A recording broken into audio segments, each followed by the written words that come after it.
What's up to all my students in the Spiritual Ecology Course? It's your boy Ian, aka the Lit Villain, here today to drop another lesson. So today we are talking about the chapter Mood in David Abram's book, Becoming Animal. If you guys would like to sign up for the course, it is free, and go watch the intro video in the description below.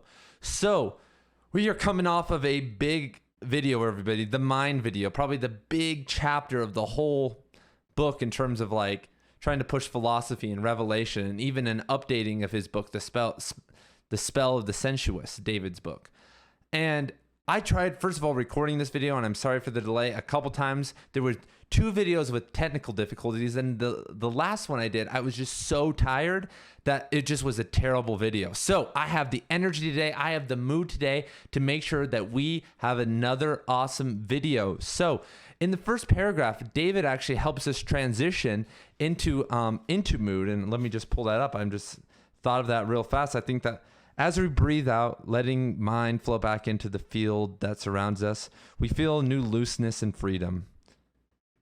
So last chapter, we got a little bit cerebral, but to really experience this course, to really get into spiritual ecology, the mind is only going to take us so far, and it's really not the experience. So mood is the next step really in any endeavor after the mind. If we're outlining a novel or outlining something that we're going to draw in our own head, mood is what sets the stage and almost the potential for what we're going to do next. And we talked about that with our house, and we all know about mood and how we feel. Like if you feel tired or something, you don't want to do something like this.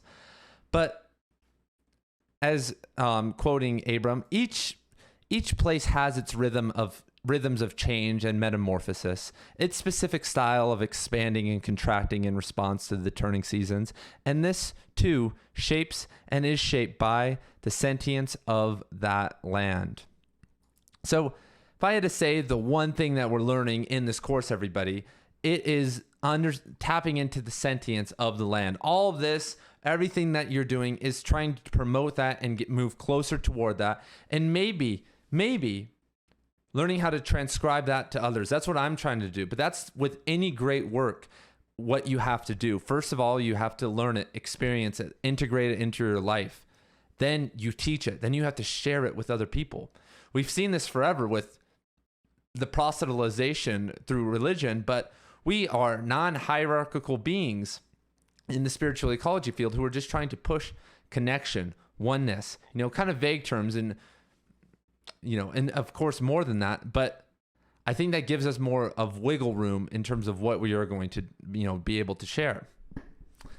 And I'm hopefully, if you've been doing the journals and all this stuff, like I said, you have ammo now, you have stuff to release to the world. You actually are moving into this spot where you are activated. You are an activated spirit. If you've done everything up to this point, you have 1,000+ words. You have a blog post. You have something to talk about. You have something to talk about at the bar with your friends, So just wanted to lay that out before we move any further. And the main contention in this chapter is that the landscape has moods, and that those moods actually affect us, or actually maybe even create our moods. But I think that's pretty obvious that when we hear the rains, when there's a nice rainstorm and it's maybe a summer rainstorm, we have the window open, there's a certain relaxation and creativity and introvertness to that. Or if it's a nice sunny day, fall day, and it's great outside, or spring day, we want to get out and be active. These things are very simple. But then certain landscapes have different moods also, and we've talked about this. For instance, the desert where I live, there's a certain hermit aspect to it. There's a certain aspect of infinity when you're out there in the desert, because there is an invisible landscape. You can do what you want with your mind out in a blank landscape, because there are very little, and there are no animals. There are no even plants at times. Maybe some mountains. But if you are immersed in the forest that has a lot of action going on, it has a totally different mood. Then the seasons also affect the mood. So we start to see that moods and emotions start to exist. And we've talked about this, I think, in the last chapter, about how emotions can exist outside of us. So I think moods can exist in nature outside of us also, and have an integral archetypal quality to them that civilizations that are unconnected or people that are unconnected can tap into. So where you are at is important, and being able to travel is also important. So let's talk about the city, though. So our next quote is about the city. The dismal social ills endemic to certain cities have often been stoked by the foolishness of urban designers who overlooked the particular wildness of the place, ignoring the genius loci, the unique intelligence of the land now squelched and stifled by local industries. A callous coldness or meanness results when our animal senses are cut off for too long from the animate earth, when our ears, inundated by the whooping blare of car alarms and the muted thunder of subways, no longer encounter the resonant silence, as our eyes forget the irregular wildness of things green and growing behind the rectilinear days. And I can attest to this. I'm sure you can too, living in whatever city. I mean, if you live in a city, this is a real thing. And urban design is a joke. And single family housing and the capitalist the charge of capital through anything and everything is sad. I've watched my own hometown, Las Vegas, which was already a pretty big city, just get turned into the new Los Angeles, jumping from 1 million people to 3 million people in my lifetime.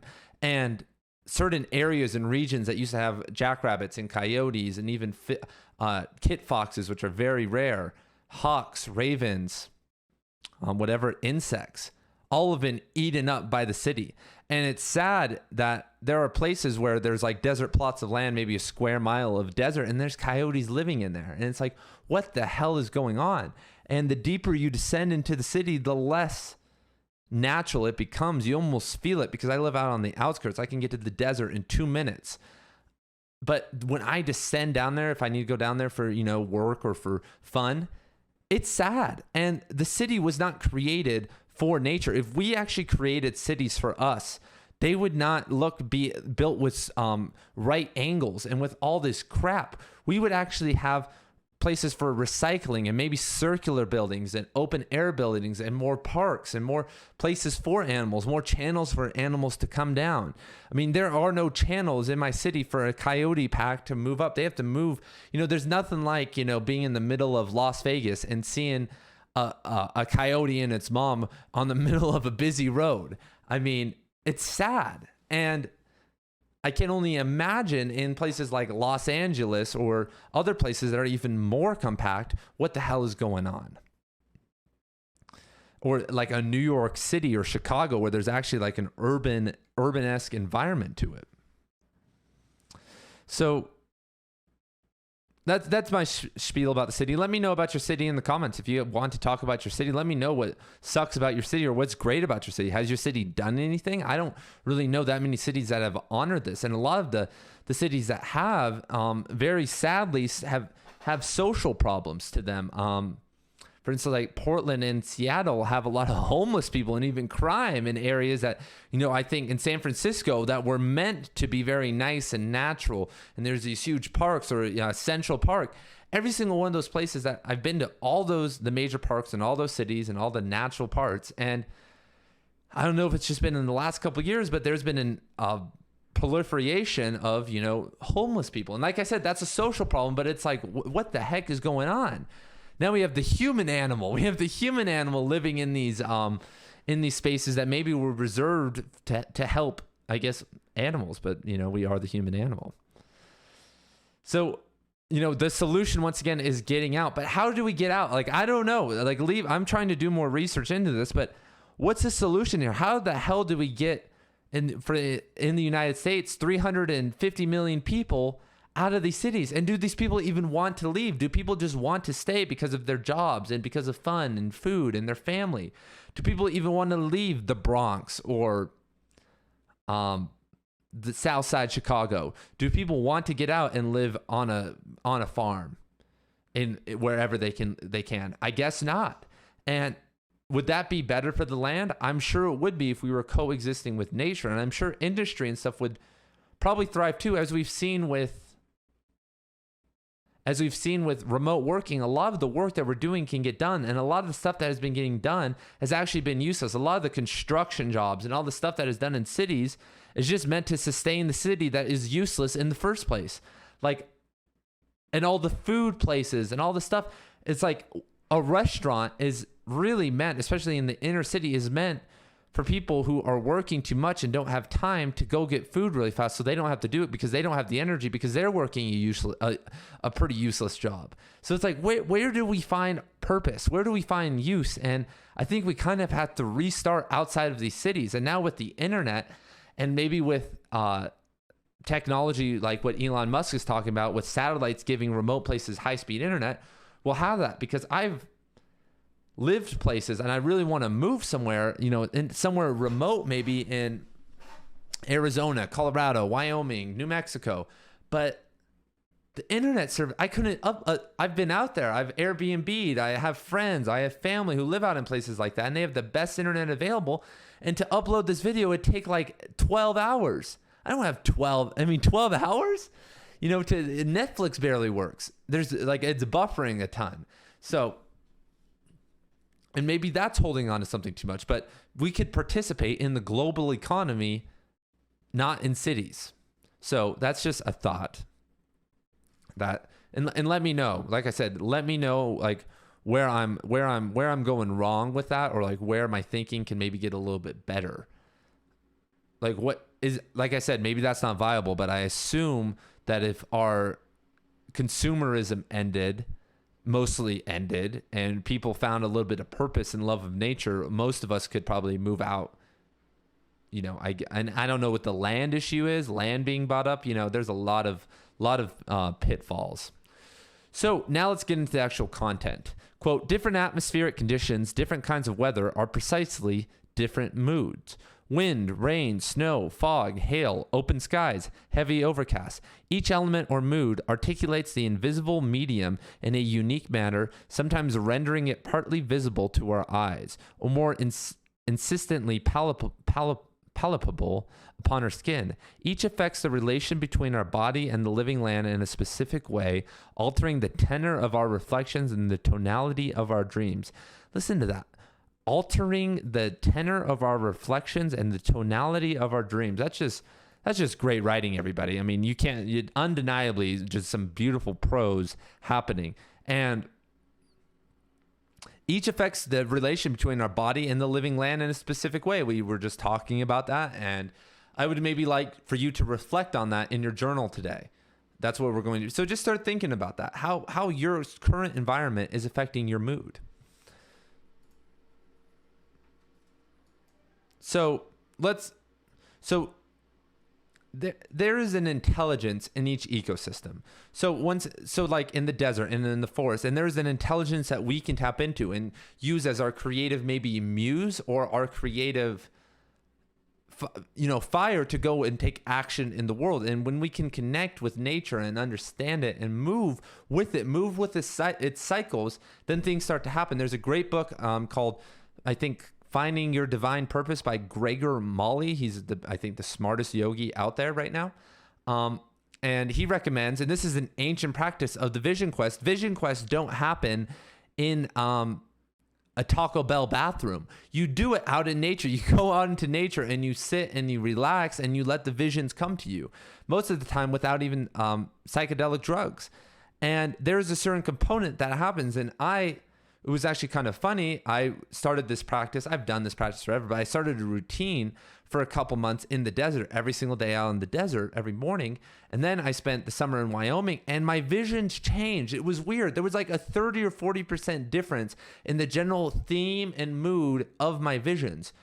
I wasn't trying to change it, but why did it change? Is my subconscious just like so narcissistic that I'm trying to just create an insane confirmation bias to be like, wow, look, it changed. Look, I'm so right. Look, all my ideas are right. I'm like, am I really doing that as like this objective scientist, occultist trying to come out there and figure out what's going on in nature and with magic?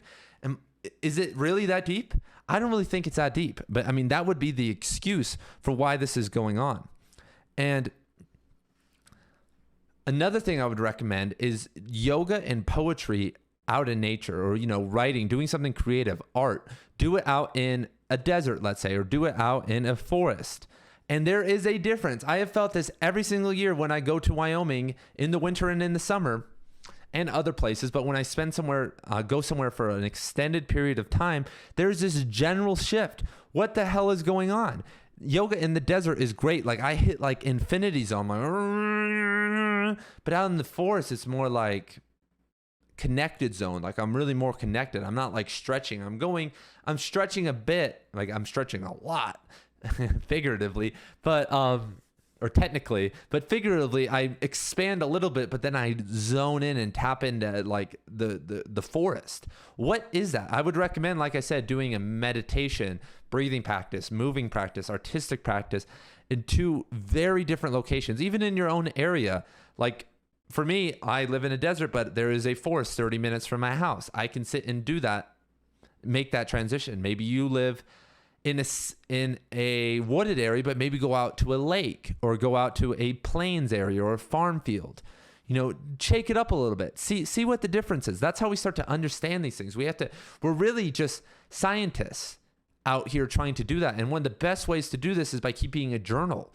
That's something we should maybe talk about, is a spiritual ecology journal about how you have certain reactions to all this. I'm actually going to do that. I'm going to write down that right now because I do that. It's not actually a current practice I have, but it's something that I've done before. And I do that with my yoga practice. So with my yoga practice and meditation and breathing practices, for years, I've just kept a detailed journal about what is going on in those every practice. And I can now, with all this data, make huge correlations about my mood, what I ate, how I feel, the weather, even more magical stuff. And then I can recreate more positive or planned experiences. So Spiritual Ecology Journal, I'm going to make a video about that really soon.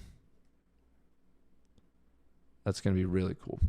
So one of the ways to experience nature is to walk or ride a bike, everybody. I know this is like maybe a little bit redundant, but you need to walk or ride a bike, or you're not even riding a bike is a little bit half-ass. But, walking is the best way to understand what is going on. Doing a lot of walking every morning, every night. You need, 10,000 steps a day, everybody. Not in the city. If you're going to do 10,000 steps, don't go walk around a neighborhood with cars. Go take a walk and think and meditate. It's actually good for you. The time that you spent commuting is going to be time that you gain back through productive action and feeling better, and actually probably living longer. You will literally live more minutes in the long run by doing that. And riding bikes is also great. Like, oh my God, that was the best part about Wyoming over the summer. Ride my bike down to the lake every day, or through mountain bike through on a trail. It's just like, oh my God, and just miss it so much. And riding bikes in Las Vegas is cool too, but it's a little bit different, especially when it's 105 Fahrenheit every day. So we can escape these different moods. We can escape nature even in a car. So David Abrams talks about, I've been in a car before, and you're out there and suddenly like on my way to Wyoming, you start smelling the manure. Suddenly you're out of the city and then the manure comes, or the skunk comes. And even the radio stations change. If I'm going through Salt Lake City, through Salt Lake City, for instance, suddenly I'm hearing rap music and pop. But then when I'm out in the boonies, it's suddenly Christian rock and maybe classic rock. Or when I'm in Hawaii, oh my God, when I was in Hawaii, man, every time I'm in Hawaii, I love reggae, dude. There's like so many island reggae channels. It's like on Oahu, man, there was like 25 reggae channels. I couldn't freaking believe it. And a lot of it, I didn't even know. There was like a lot of them were like bad pop reggae. It was like, but there was a different vibe. You don't get that. You're not going to get 25 reggae stations in Fargo, North Dakota, or South Dakota, South Dakota, I think. Don't quote me on that. So what was cool though is that cars, we can still tap into it. So if we travel somewhere, for instance, if I go from Las Vegas to Wyoming, I could see the general transition to desert to mountains. But if I take a plane from Vegas to Florida, which would take less time, so I could literally drive the total time from me leaving my house to getting to my hotel room in Florida would be less than getting to Wyoming. And Florida is a totally different place. It's this freaking swamp with weird people. Shout out all my Floridians out there. But, a plane, you lose everything and you get jet lag and you're up at altitude with fake air. And that's why we call it. There is no real sensory transition. And that's why there is such a thing as jet lag. And my recommendation for if you have to do jet travel is immediately get onto the land. Go do yoga. Go put your feet on the bare earth no matter where you are, or take a walk if it's winter. You have to get outside and try to get the sun or even stars in your head or on your face, or you're going to have a sense of vertigo about what just happened, even if it's just an hour flight. I try to do that when I go up to Wyoming on a short flight. So we have this ability now with cars and with planes to go anywhere. I could get to Florida or Mexico or Costa Rica in an instant, and I can expand my consciousness, my natural consciousness, and experience all these different types of nature. In 1 week, I could go experience a desert and mountains and a rainforest and both coasts in America, all these different things. But that isn't just the end all be all, because there is a certain power of staying in the same atmospheric condition, because you become something greater than yourself. When you, like, for instance, I am an eco poet, an eco desert poet, because the desert has taught me. The desert, I have become a part of the desert.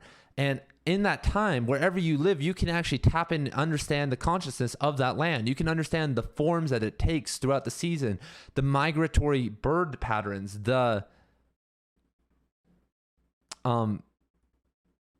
feel of the air, what happens, like all these little nuances, but you have to be there all year to really understand that, and then catalog that over the course of decades even to really tap into that. And that's why I feel a little bit upset even about leaving Vegas, because I've spent, other than 2 years in Utah and Oregon, my whole life here. And there is a lot of a power that I have, as like I said, because into this. So wherever you are, tap into that. Like really tap into that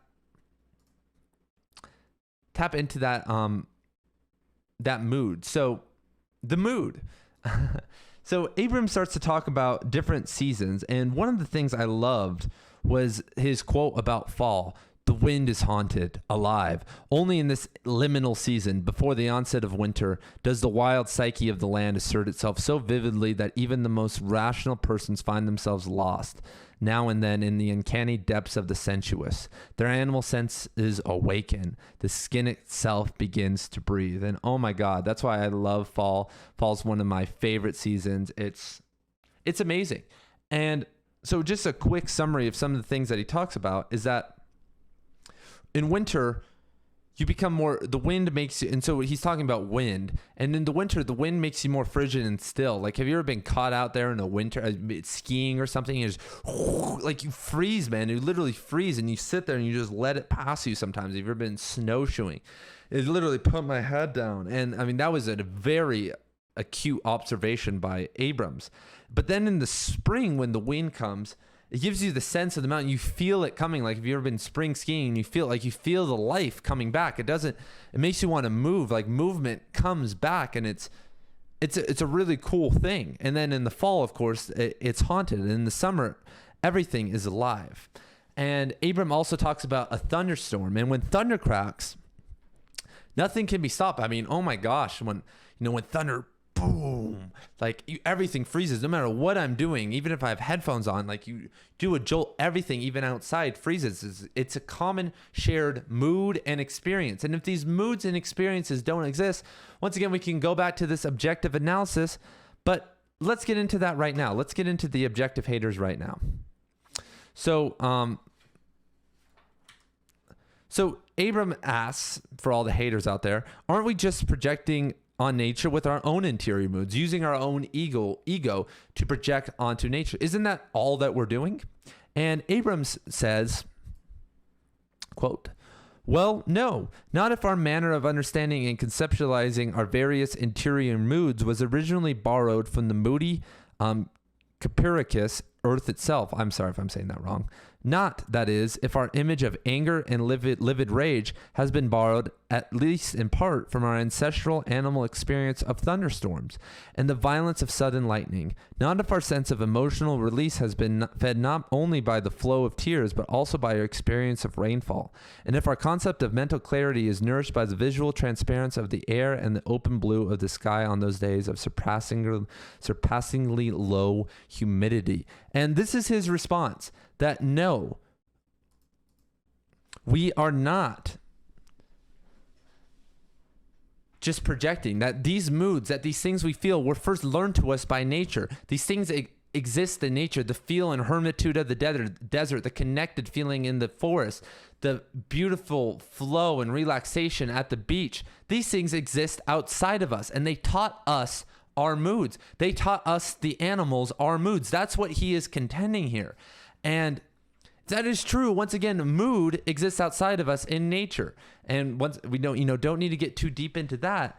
But I think this is one of the coolest concepts in the whole book, because it makes sense that rainfall, tears come from rainfall, that there's a certain dreariness and dread and, sadness that, the rain almost has, the darkness, the clouds. And like we talked about, the thundercrack and anger, it feels like that. If you really feel into times you've been yelled at by an angry parent or ex-spouse, hopefully ex-spouse, you feel it, rah, rah, or if you've been to that's what those moods feel like. So in the journal today, everybody, I would like you guys to talk about and try to identify some of the moods that exist in your environment. Like, what are the general moods of where you live? And then what are the general moods that you like to live in, though? What are the general moods that Ian, or whoever, Robert out there, what mood do you live in? Like, what do you want to experience? And is there a disconnection between your environment and your mood? And then maybe talk about what power can you gain? Like, what actually personal, what action can you take with this? For me in the desert, I can experience a sense of infinity. I can go above and beyond and think of concepts and business ideas and writing ideas that maybe other people can't. So I need to utilize that as much as I can. Write about that, journal. Let me know what's up. I've been enjoying everybody's journals. I've actually just started reading all of them. I've been keeping up, but now I have caught up completely. So and actually, if you're listening, look for some comments. If you're one of the 6 people who have been taking and doing who have been doing their journals, I have mostly responded to everybody. So thank you guys for being here. I love you guys,